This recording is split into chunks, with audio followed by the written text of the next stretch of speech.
I'm going to show you two things, and then I promise I will explain. There's this pile here by the door, and then there is this bookshelf. This pile by the door. All right, I can explain now. No, I can't because I need to turn my pod down low.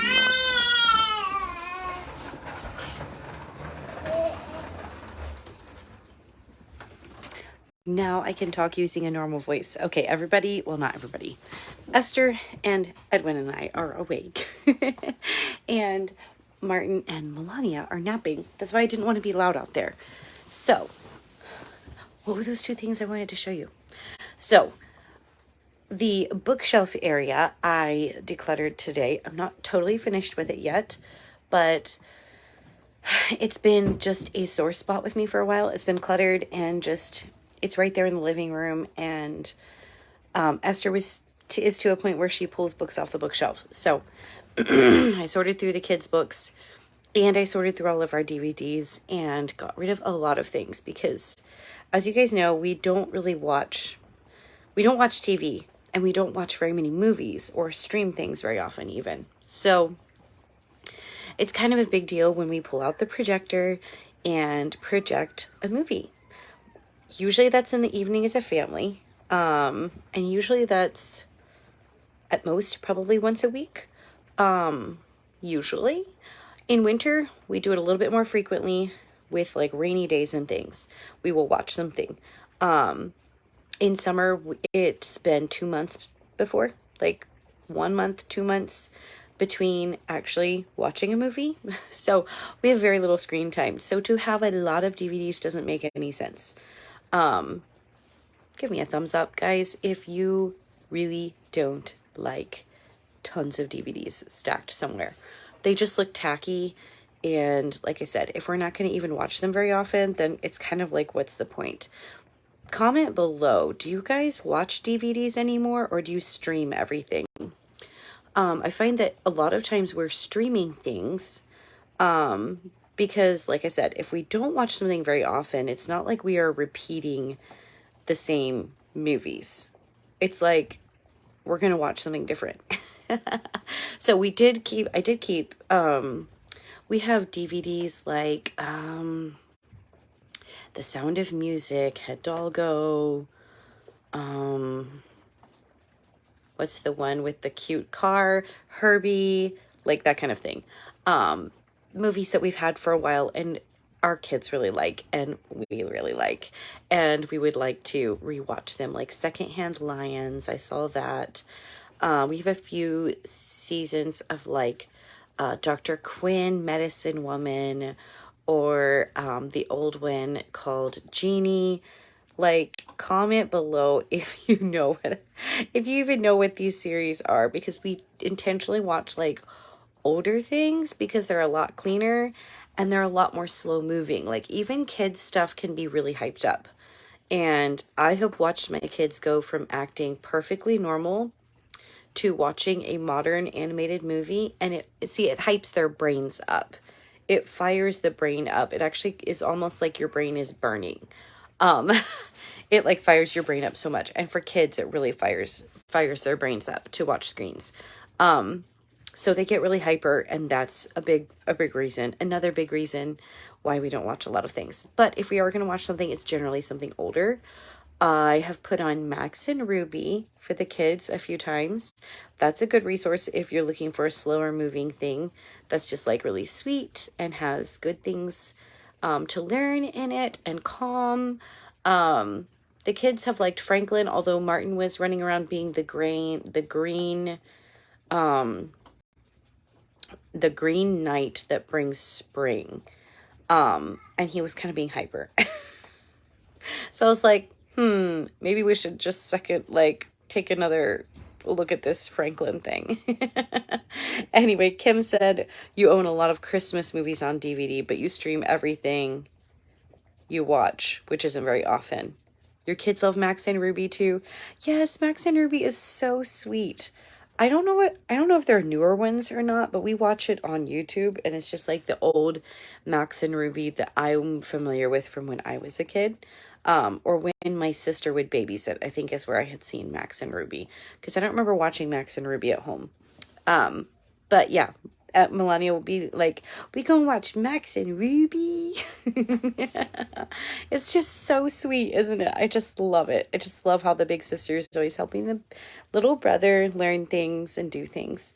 Um, so anyway, there was no need to have tons of DVDs, so it felt so freeing to get rid of so many DVDs. I got rid of a diaper box full.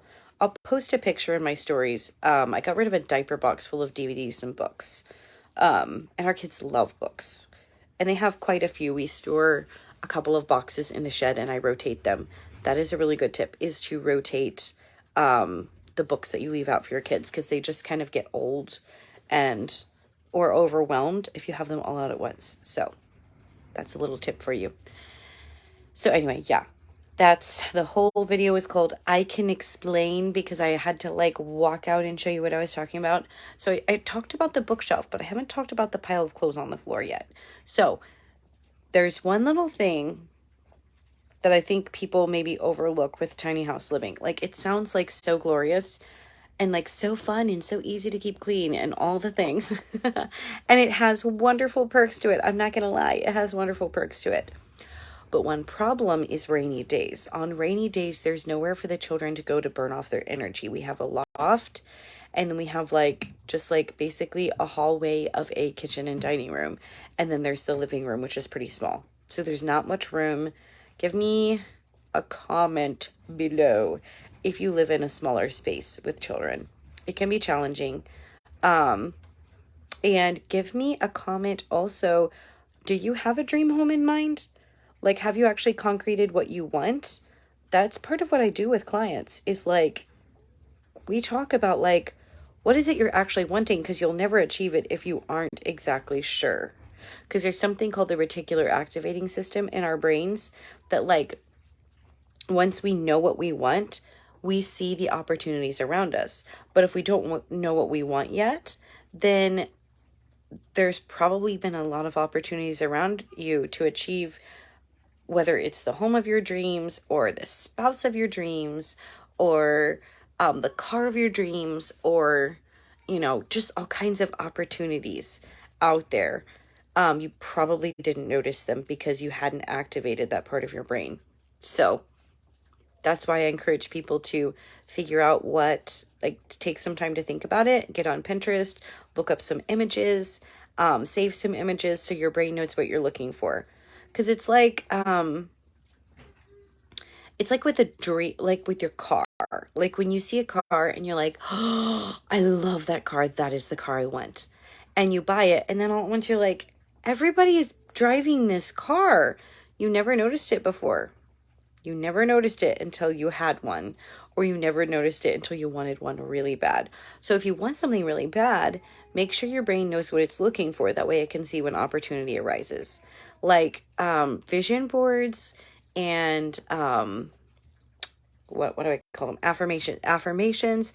Those are not like new age things. Those are just like, we're working with the brain. Like when you have the vision board, then it awakens your brain to be like, oh, I'm actually looking for this. And when you speak like, I am like, one of my affirmations is, God has made me a joyful mother of children. And every time I hear myself, because I listen to affirmations as I walk, that I've recorded myself on my phone. And so when I hear myself say, I am a joyful mother of children, my brain is going like, wow, yeah, I've been so happy being a mom lately. Wow, like, I really love my kids. I enjoy my kids. So people get confused with that sometimes, that those are like, I don't know, like new age practices or worldly practices or just weird practices, because they just don't have an understanding of the brain. But that's what I just spent like months studying, is the brain. So anyway, Kim says she's always wanted a room with a basement to separate her business from her personal life. Have you ever like looked up an image and saved it, like printed it off and had it on your refrigerator or on your lock screen? Do you have a vision board? ask yourself those questions and consider creating that. Um, and you might actually be surprised at how you find it. So anyway, the pile of clothes on the floor is the kids were stir crazy and they really needed something to do. And I had cycled through lots of creative indoor ideas. I had done a puzzle with them that their Grammy gave them the other day. Um, we had just done several little creative things and they needed an outlet. So I was like, all right, boys, I want you to put your raincoats on. I know it's raining. It's like really raining, but you guys get to go outside in the rain. And it's a little bit chilly. It's probably like 50 degrees. So I wasn't really concerned about them getting sick or anything. So they went outside and of course that creates a mess because mud and water everywhere. So that's what those clothes are from that I'm getting ready to stick in the dirty hamper because we also don't have a washer and dryer. So I can't just throw them in the washer. But guys, I'm not like depressed over here. I'm making do with what I have, and I am godliness with contentment is great gain. And I know this is getting a little bit long, but it's great gain. And so I am content, but contentment is also not complacency. Oftentimes we confuse the two. Contentment is not complacency. So don't allow yourself to get complacent about your situation. Be content with what you have and appreciate what you have, but also be on the lookout for more. So I've given you some tips on how to be on the lookout for more. I have a vision board. I have affirmations. I have expectations. I have prayers.